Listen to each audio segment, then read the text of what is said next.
E Márcia, temos nesse momento a confirmação dessas mortes e também estamos acompanhando o aumento de casos de febre do push no estado da Bahia. Qual que é hoje a realidade do estado e o que vem sendo feito para evitar um aumento do número de casos da doença por aí?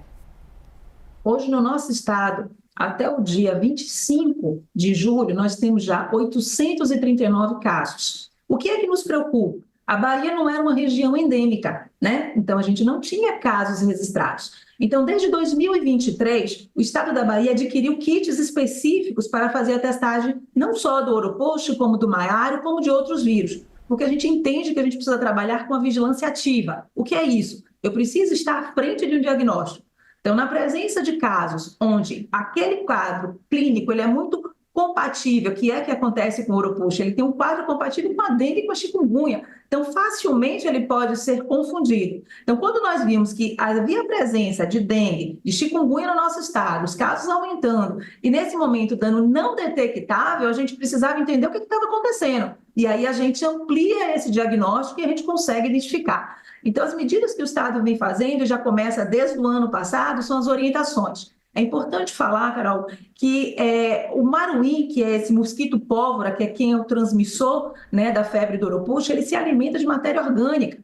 Então, é muito comum e característico a gente encontrar esses animais onde tem plantação de bananeira e onde tem plantação de cacau. E justamente onde há a maior concentração dos casos aqui na Bahia é nessa região. Só que, ao mesmo tempo que essa matéria orgânica ela precisa ser retirada, ela é essencial para o cultivo e para a plantação.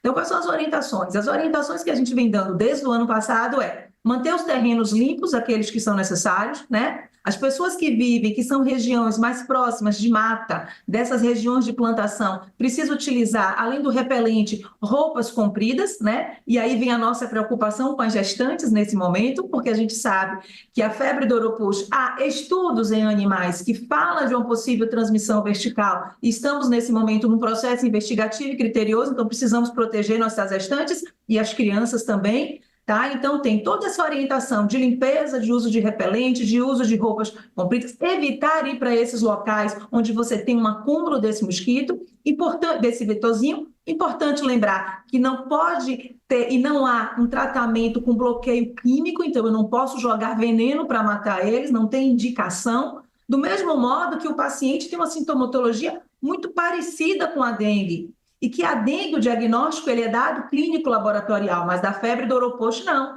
Então, é importante, e essa é uma capacitação e treinamento que o Estado da Bahia vem fazendo desde o ano passado com as nossas equipes da saúde, de todas as regiões, desde a atenção primária até a nossa especializada, desse olhar criterioso e dessa suspeita. Então, precisa-se, sim, fazer um diagnóstico diferencial, precisa-se desconfiar, precisa fazer um exame, né? Porque, inclusive, o tratamento é em cima da sintomatologia, não é um tratamento específico direcionado apenas para a febre do Oropost. E tá aí uma dificuldade, né, Márcia, quando falamos dos sintomas, porque os sintomas da febre do Oropost são muito parecidos, como você falava, com os sintomas da dengue, da chikungunya. Isso, os sintomas são iguaizinhos. Então, se a gente olhar que esses dois óbitos, elas apresentaram uma febre abrupta de início súbito, uma dor de cabeça, dor no corpo, artralgia. Logo depois, num curto espaço de tempo, ela complica, essa paciente ela agrava. Então, todas duas, elas passam a ter sangramento, né? Então, elas vão para um quadro muito grave, dor abdominal intensa e com hipotensão. Então, é um quadro que evolui, mas o diagnóstico ele é dado laboratorialmente. Então, se a gente não tem essa sensibilidade de identificar o que pode ser, de questionar a possibilidade de ser um outro agravo, esse caso poderia ser fechado com um dengue grave e perderia-se o caso e a oportunidade da gente estar trabalhando com promoção e prevenção à saúde, que é o nosso foco para a nossa população.